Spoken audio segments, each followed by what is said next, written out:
Hello everyone, welcome to this session. इस session में हम जैप का बहुत important component that is Indian economy, Indian financial system, इसके chapter 15 that is theories of interest, इसके एक topic that is classical theory of interest, इसे डिस्कस कर रहे हैं। Let me remind you before moving on कि हम लेकर आ गए हैं जैब के कंप्लीट कोर्सेज, जहाँ पर आप अगर 2024 में जैब एग्ज़ाम देने वाले हो तो 4 in 1 कोर्स, यानी कि चारों के चारों जो हमारे components I I F S P P B R B W M A F M, ये चारों ही आप सीख सकते हो अगर आप पहली बार जो है एग्ज़ाम दे रहे हो या फिर आपके छूटे हुए हैं। तो you can also take individual component जहाँ पर आपको बहुत ही बढ़िया कंटेंट प्रोवाइड हो रहा है। You can click on the link in the description जहाँ से आप इसे अवेल कर सकते हो। एडुटैप 75 ये कोड अगर आप यूज़ करोगे तो डेफिनेटली आपको जो है 75% का ऑफ मिलेगा on the price. Do not miss it. Click on the link in the description and let me tell you कि ये जो सेशन है it is part of our free online classes series, जहाँ पर यूट्यूब पर हम completely जैब exam के पूरे जो इंपॉर्टेंट टॉपिक्स हैं उनको पढ़ा रहे हैं।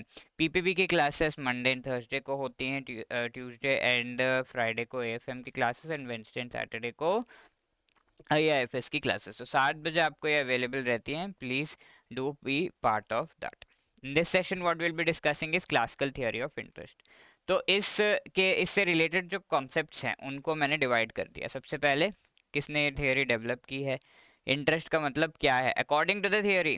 हम पढ़ चुके हैं इन जनरल की इंटरेस्ट का मतलब क्या है, but according to the theory जो डेफिनेशन है वो याद रखना ज़रूरी है।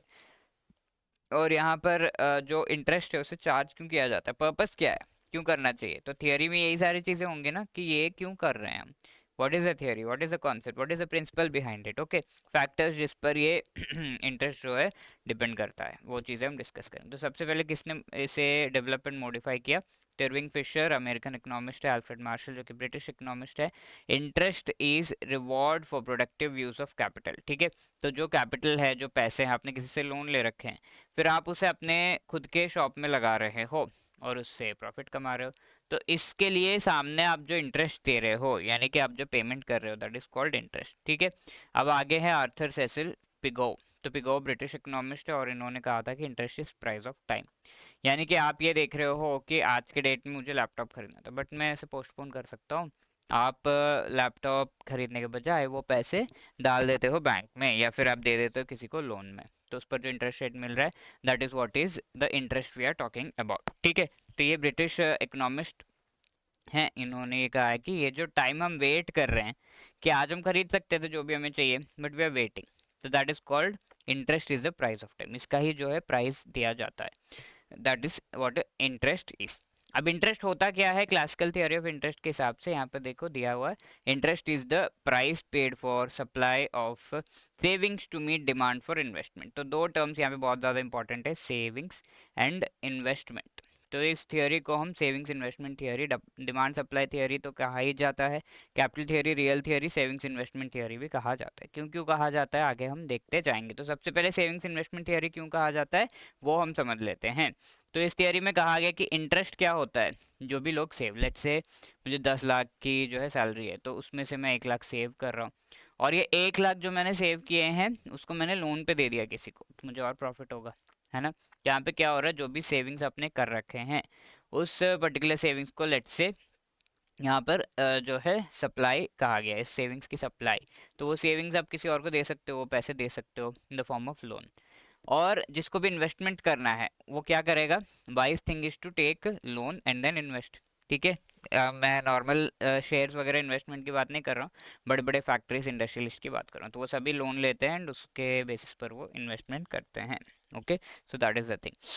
तो इसी चीज़ को अगर हम समझें, लेट्स से ये हमारे जो हैं दो व्यक्ति हैं, इनका ये फार्मर है और इन्हें चाहिए कि एक फूड प्रोसेसिंग यूनिट ये ओपन करे। ही टुक लोन और इस पर इन्हें पीरियोडिकली इंटरेस्ट देता रहना होगा, तो that is what interest is. Supply of savings, इनकी सेविंग्स को इन्होंने सप्लाई किया एंड इन्होंने मनी की इन्वेस्टमेंट की डिमांड की, इन्हें इन्वेस्ट करना है, तो इन्होंने पैसे मांगे, तो इस पर जो पेमेंट वो कर रहे हैं that is interest. I hope that is very clear. अब नेक्स्ट थिंग इज ये कहा जाता है इन दिस थियोरी कि सेविंग्स इज इंटरेस्ट इलास्टिक। जितना ज़्यादा इंटरेस्ट रेट, लेट से मार्केट में 5% इंटरेस्ट रेट मिल रहा है ऑन 100 रुपीज़ अगर मैं किसी को दे रहा हूँ, तो लोग चलो 5% सेव कर लेते हैं। अब यहाँ पर क्या हो रहा है, वो जो है पीपल क्या कर रहे हैं, लेट्स से 5,000 रुपीज सेव कर रहे हैं।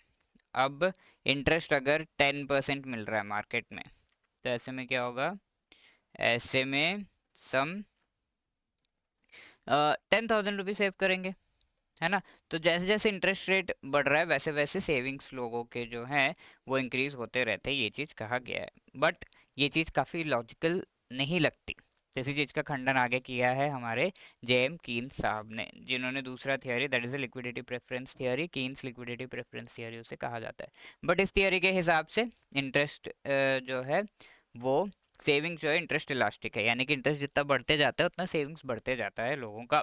तो सेविंग्स इज इंटरेस्ट इलास्टिक ये कहा गया है। अब फैक्टर्स जिन चीज़ों पे ये डिपेंड करता है इंटरेस्ट, रियल फैक्टर्स होते हैं जिनकी वजह से जो कैपिटल यानी कि मनी जो है वो दिया गया है, उसके सामने जो पेमेंट किए जा रहे हैं उनको हम जो है कैपिटल का पेमेंट कहते हैं, और ये सारे इन्हें रियल फैक्टर्स कहा जाता है। सेविंग्स, इन्वेस्टमेंट, इनकम, ठीक है। तो ये किस किस चीज़ पे डिपेंड करता है, सेविंग्स पे। किसी ने सेविंग ज़्यादा कर रखी है तो वो ज़्यादा दे सकता है, एंड देन इंटरेस्ट रेट जो मार्केट का है वो वेरी करेगा। इन्वेस्टमेंट किसी ने ज़्यादा करना है तो ज़्यादा डिमांड करेगा, ठीक है। सप्लाई ज़्यादा है एंड डिमांड ज़्यादा है, एंड देन इनकम, किसी की इनकम बढ़ रही है तो ऑब्वियसली वो ज़्यादा सेव करेगा, है ना। तो दैट इज़ द थिंग। तो सप्लाई ऑफ सेविंग्स, जिसे हम थ्रिफ्ट और टाइम प्रेफरेंस थ्योरी कहते हैं। सेविंग्स कोई सप्लाई करेगा क्यों, किसी के पास पैसा खर्च नहीं कर देगा वो, बट हाँ उन्हें प्रॉफिट चाहिए, और वो कहते हैं कि ठीक है कोई बात नहीं, हम पैसे अपने साइड रख देते हैं और फिर हम दे देंगे। तो दैट इज़ द थिंग। इसीलिए इसे थ्रिफ्ट या टाइम प्रेफरेंस कहा जाता है। यानी कि टाइम आप जो है जल्दी खरीद आज आज खरीद सकते थे, बट आपने वेट किया कि ये पैसे बढ़ जाए, एंड देन कुछ दिनों बाद आप खरीद रहे हो, लेट्स से 1 महीने बाद, 1 साल बाद। तो that is time preference.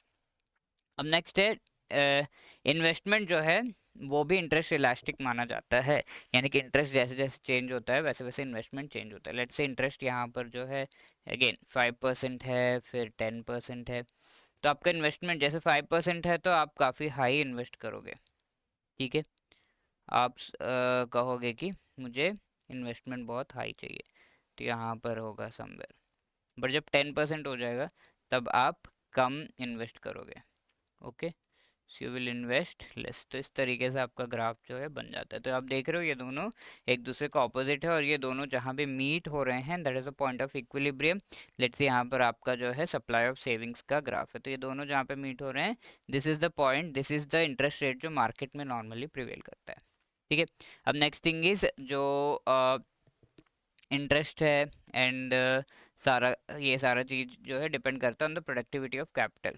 Marginal productivity जो है वो रेट ऑफ इंटरेस्ट से ज़्यादा होना चाहिए। जैसे आपने लोन लिया, 100 रुपये का लिया, और फिर इसे अगर आप इंटरेस्ट इस पर 100 रुपये दे रहे हो पीरियोडिकली, तो अगर आप एटलीस्ट 200 रुपये या उससे ज़्यादा नहीं कमा रहे हो, तो वो पूरा वेस्ट हो जाएगा, इजंट इट। वो मनी को लेना ही वेस्ट हो जाएगा। आपने वो पैसे लिए ताकि आप इन्वेस्ट करो, अपने बिजनेस में लगाओ, बट वो कर नहीं पा रहे हो, उसमें से आपको जो है प्रॉफिट ही नहीं आ रहा है। तो ऐसे में ये पूरा मनी लेने का पूरा कॉन्सेप्ट ही वेस्ट हो जाएगा। तो इस चीज़ को क्या कहा जाता है, जो भी आपको प्रोडक्टिविटी यहाँ से मिल रही है तो वो मार्जिनल प्रोडक्टिविटी कहा जाता है, ठीक है।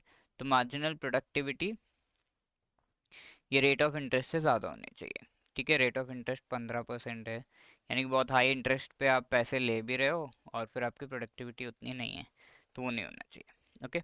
सो फाइनली इक्विलिब्रियम होता है सप्लाई एंड डिमांड का, और उस इक्विलिब्रियम पॉइंट पे जो भी इंटरेस्ट रेट होता है that is the interest rate prevailing in the market. तो दैट इज़ द थिंग। अब यहाँ पर क्रिटिसिज्म, अभी कोई थियोरी होगा तो क्रिटिसिज्म तो होगा ही। तो इसे क्रिटिसाइज भी किया है हमारे जॉन मेनार्ड कीन्स ने।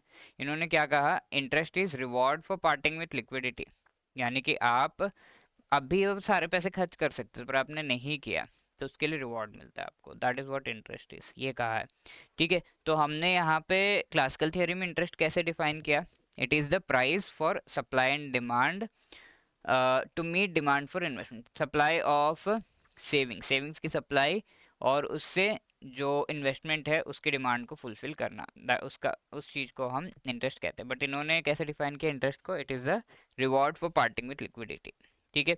दूसरा इन्होंने कहा कि investment is not interest elastic.